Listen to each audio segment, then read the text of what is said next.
Hi. I don't know how many of you in the room remember those. I call them the cheese slice travel card because, well, I didn't always pay my fare. I sometimes bought them, but when I didn't buy them, often a Kraft cheese slice would do if you flashed it at the bus driver. You could get yourself on the bus. That, for me, symbolises a few things about an era that I feel is long gone, and I think a thing that is very important to a lot of people who are committed to graffiti writing is how much fun you could have. With that ticket, you could spend all day travelling the entire train system, and whether you were doing that to do graffiti yourself or as a fan, as I was before I got really engaged with it, just to travel around and see it, for a young person, that provided a lot of entertainment and was a very exciting pastime. And I think in the film work that I've been doing lately, we've come across a load of recurring themes. And one of the things that keeps coming up amongst dedicated and prolific graffiti writers with long careers in it is that they say, I was completely addicted and compelled to do this. That at some point in an early formative point in their life, they discovered graffiti writing as a pastime, and it took over to the exclusion of almost everything else. And there are a lot of reasons why that might be, and it's not, we haven't been able to draw any final conclusions just yet, but I can certainly say from my experience that it was a very exciting thing to do and provided you with a great deal of entertainment and companionship and a great deal of goals. And interestingly enough, well, just looking through my notebook today, this was a complete coincidence, but I found tucked into my notebook a piece of paper from a corporate job that I did where I was doing some illustration for a huge company, and they sent me this piece of paper here with a list of corporate buzzwords, I guess you could call them, like parts of, I guess, a mission statement that they wanted me to illustrate on the wall. And I just dug it out of the book today, and I realised that actually it's funny the correlation that this makes between what I wanted to talk about. The list here says teamwork, problem solving, collaboration, commitment, precision, proactivity, flexibility, time management, decision making, and ready for change.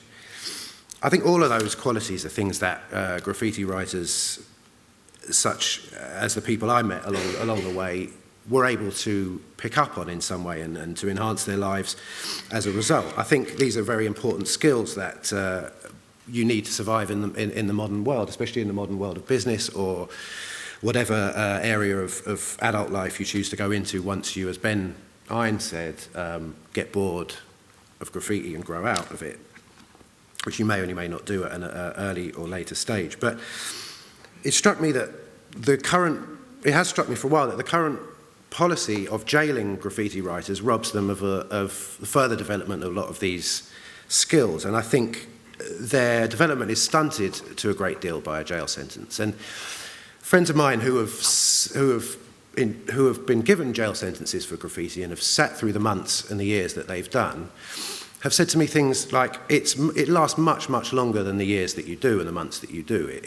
It carries on for years afterwards. Your family relationships are affected. You might lose partners, girlfriends. You might lose your home. You might lose a great deal. And it takes a long time to actually rehabilitate back into a community, a world of work, for example. I had to recently stand up and advocate on behalf of somebody who was applying for a job with a company that I work for, but I knew through his background that he had convictions for criminal damage, so I thought, rather than that unnecessarily block his way to this job, because I know he's creative and talented, I would try and step in on behalf of this guy so that he had a chance, because he said everywhere else he goes, the door shuts on him once he reveals his time in jail.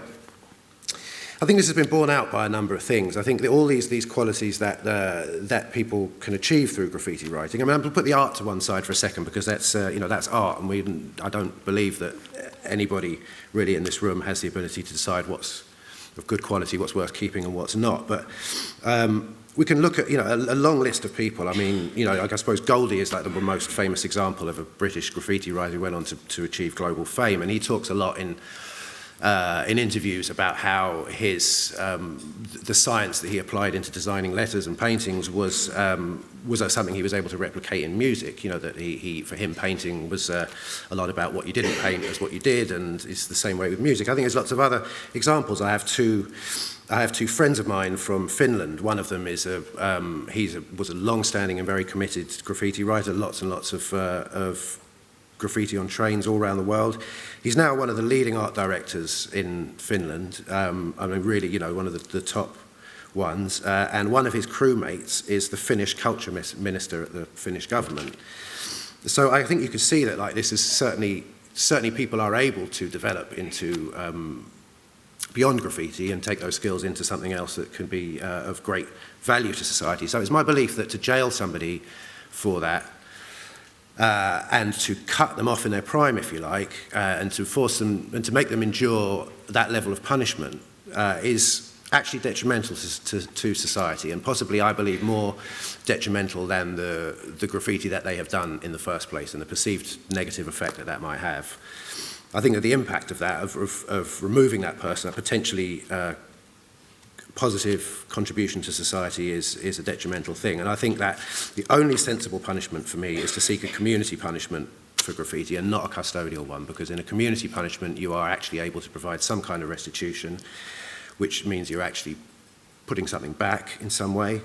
I myself, I had several convictions for graffiti. One of my last ones was I received a 270-hour community service order, and I served food to homeless people in a soup kitchen in Whitechapel, and I absolutely loved it. And yeah, I think that can be a great deal more fitting for this particular activity.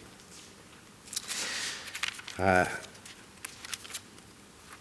think that it might end up, the thing about graffiti itself, like the type of graffiti that Glyn's involved in and myself, is that, as Ben said, you might get past a certain age and get bored of it or move away from it into other areas. But the thing is that teenagers still come up every year and are completely gripped by it in the same way that we were as young people. You know, that talk of it being like a sort of first shot of heroin in your arm when you first see graffiti on trains. It's something that really you can see in the eyes of young people that I've spoken to and worked with, that it's something they don't plan on giving up anytime soon. And from convicted graffiti artists who have spent time in jail, often a more entrenched mentality starts happening, where it's very much us against them. You've locked me away, I'm going to go out there and smash it even harder than I did in the first place. And I don't think that is a recipe for rehabilitation. I don't think it's a recipe for slowing down or eradicating graffiti at all. And I believe that custodial sentences for graffiti are deeply inappropriate.